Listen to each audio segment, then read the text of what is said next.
this many ways over the years, and a lot of y'all probably think, why is she using that hand grater? Because this is the way I prefer it. The food processor to me is just a lot of trouble, and I just like to buy the real big carrots and use a potato peeler and get the outside skin off, and then I grate them, and it doesn't take long at all. All right, we're going to take a little bit of our flour and toss our raisins in it. It's supposed to help them stay up in the cake a little better and keep them from sinking. And sometimes I think it works and sometimes it probably don't. I don't know. Right. There's our raisins. Okay, the biggest difference in a carrot cake and most cakes, well, for one, it's got a lot of carrots in it. For another, you use oil instead of butter or shortening. And so you typically take your shortening and mix it up with your sugar first or your butter. And because we're using oil, we're going to just mix up our sugar and eggs. 2.5 cups of sugar. There's 1, 2, and 1/2. Now I'm going to go ahead and tell you guys that have these scoopers. If you have bought the scoops like I've got, you need to use the same product to measure your flour and your sugar with. Don't change them out and use a different brand or a different measuring cup, and that way they'll be what they're supposed to be.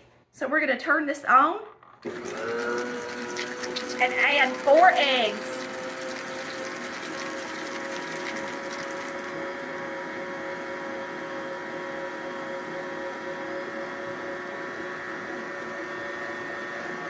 Our vanilla.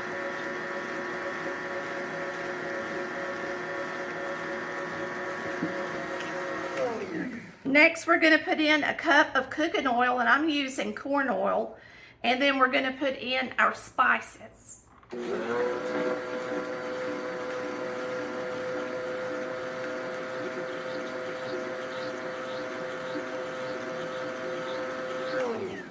And when you make a cake and you use shortening or butter, you're using the same amount of grease or oil or whatever you want to call it.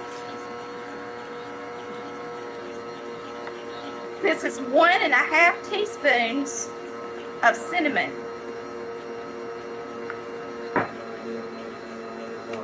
That was 1.5 teaspoons of cinnamon, and I like ground ginger in my carrot cake, so I put in 1/2 teaspoon of ground ginger. Okay, we're putting in our fruit last. So we're going to go ahead and incorporate the flour in here, and then once the flour's in here, we'll start adding our carrots, our pecans, and our raisins. So right now we're going to add 2¼ cups of self-rising flour. And I'm going to start with 2 cups, 1 on each side. And I'm going to put my little shield on here because it's going to be cloudy.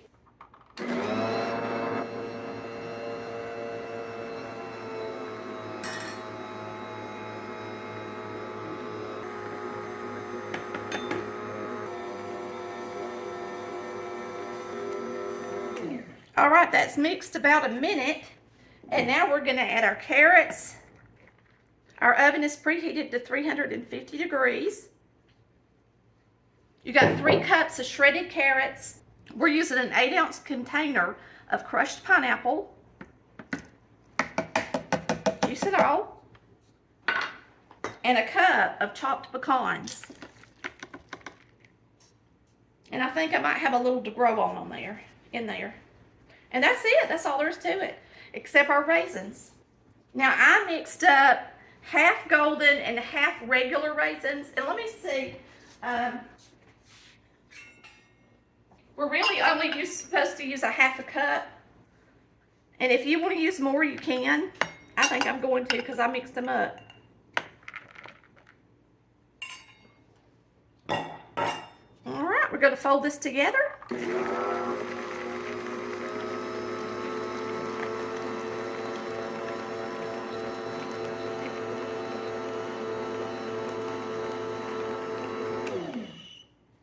And get it in the pans to bake. A cake's batter normally doesn't look this wet, but it's because the butter and the shortening of room temperature, and now we're using a liquid form, so it's going to make your batter look a little bit more wet, and that's fine. We're going to get this batter in these 2 round cake pans. Now these are deep cake pans, and if you don't have deep ones, you're going to need 3 pans, okay? Now these are 8-inch, so you probably could use a 9-inch and it'd be fine. And remember, a carrot cake is not going to rise quite as high. Like a regular cake almost rises double. A carrot cake is going to rise about 1/3, or even maybe even 1/4. So these are going to bake at 325 degrees until they're set and the sides start coming out from the edges a little bit and toothpick comes out clean. It's going to take them about an hour. So make sure that you get them done, okay? And especially if you're making a sheet cake, it's going to take it longer. So just be patient and don't take it out too soon, all right?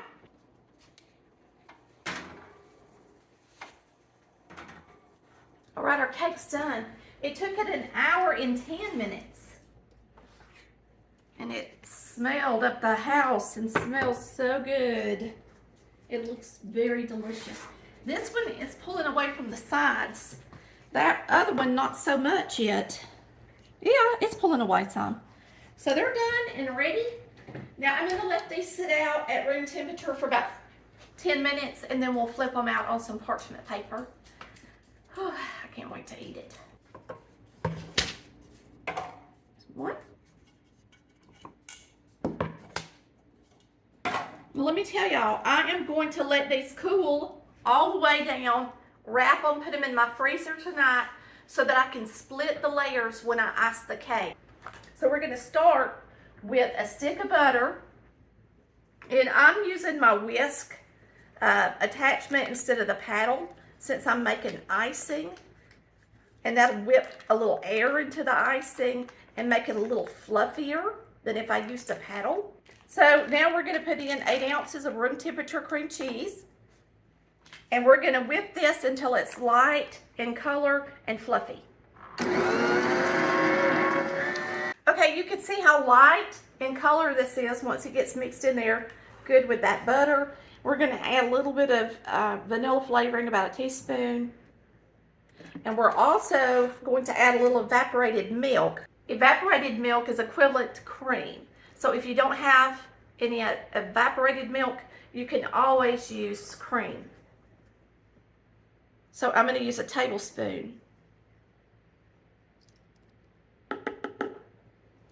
And then we're going to add 4½ cups of powdered sugar to this. I'm going to put my shield on. We're going to add it 1/2 cup at a time, so it's going to take a few minutes.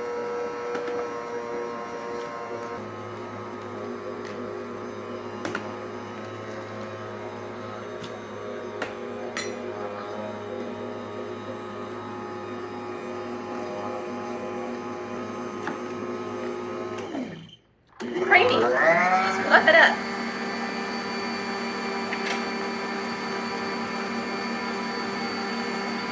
And that should make a nice, fluffy, spreadable cream cheese icing. And if you want to, you can toast the pecans, chop them, and then put them in here as well. But we have some fresh pecans, and they have a really good flavor, so we're not toasting ours today. But now a lot of the pecans you buy in the store, they're dark in color or kind of oily tasting, and they actually taste better if you toast them. All right, we're going to slice these in half. So I'm just going to use my bread knife and follow along, turning it, watching where I'm cutting, right in half of the cake. The best way to do it is just to watch it as you slice it instead of trying to slice it all the way through with your first try.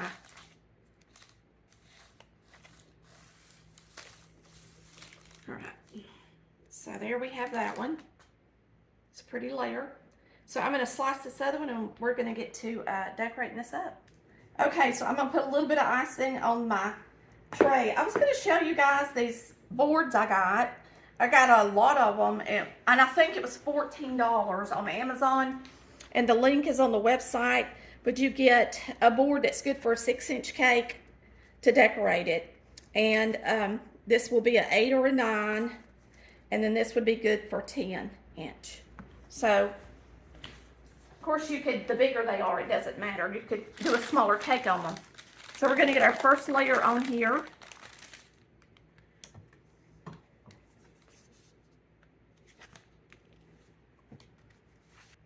I'm not going to put a whole lot of icing in between the layers because it's going to be rich. Okay, here's our second layer, which is just half of the first layer. And you can tell that my raisins did mostly sink to the bottom, even if we put the flour on them. And y'all might have some tips you want to share that works better than what I did. But you know what? It's all going to be good.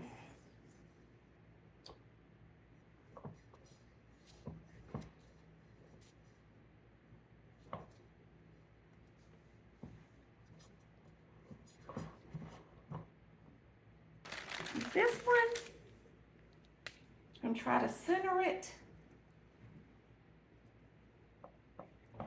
And I've told y'all before, some of you, if you haven't seen my videos, my mother was a cake decorator. So I usually give a few little tips. And today I'm just going to tell you that you always put your icing on first. So you're going to start with a good bit of icing. You're never going to just take a little bit of icing out and ice the cake like that. You're always going to start with a lot of icing. You're going to put your pointer finger on top of whatever spatula you're using so that it can help guide and press into the icing like a point. This on there, it's going to be a pretty tall cake. Pretty tall. All right, and now you get to use all your icing that's left. Now, I didn't make a huge batch of icing, just enough to ice this cake is all it is. And that's why I used it sparingly in between the layers, because you want enough on the outside that it's going to be pretty. So I'm going to go ahead and scrape it all out of here and put it on the top. And we'll know what we got to work with. We got to make that work, y'all. I think we can do it. So you're just going to take your finger, like I told you, and you always want to kind of angle your spatula and never have it straight like this unless you're just trying to smooth the cake. And we're just going to go around it and try to push some down the side.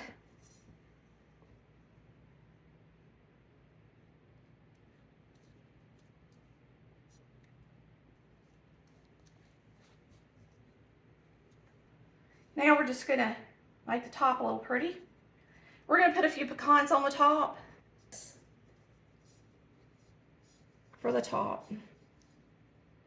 And then on the side, because I don't have a lot of icing, it's going to be kind of hard to swirl it. And we might can. We'll try. Let me hide that anywhere I've got a thing showing. We'll try to hide it. So just patch it up a little. All right, we're just going to put a couple of carrots on here to make it fun since it's about time for Easter. I'm just using a writing tip. Not even a tip, really. I just cut the end of my bag off.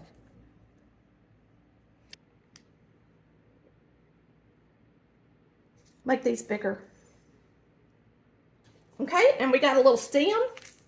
Carrots really don't have leaves. Well, they have them, but it's more like a real sporadic parsley type leaf. So we're just going to put a little stem on the top of them.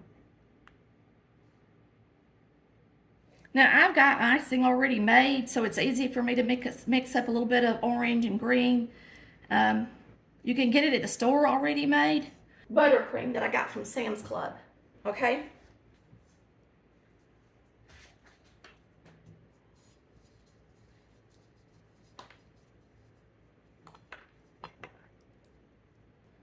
If you put a few on the side, you can cover up your mess ups if you have any. But I'm not going to put them on the side because I think it's pretty. There you have it. Carrot cake, homemade, from scratch with our white lily flour and a cream cheese icing. And I do put ginger in mine. A lot of people do not. They use a stronger spice with the cinnamon, but I like a lighter flavor for my carrot cake, and I think you guys are going to really enjoy it. Now we're going to slice into it, and I'll show you how pretty it looks on a plate. Right through the carrots.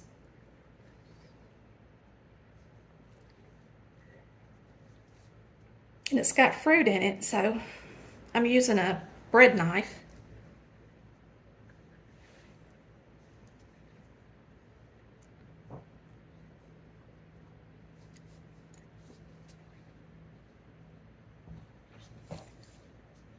It's a raisin. And it's usually hard to get the first piece out of it, but we'll see how we do.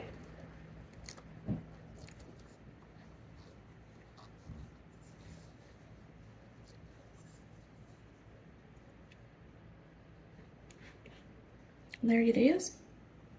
Looks delicious to me.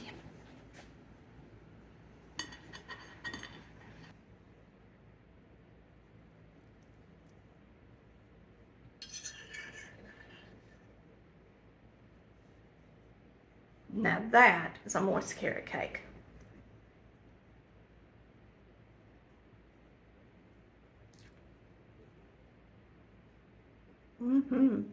It's absolutely, positively my favorite carrot cake.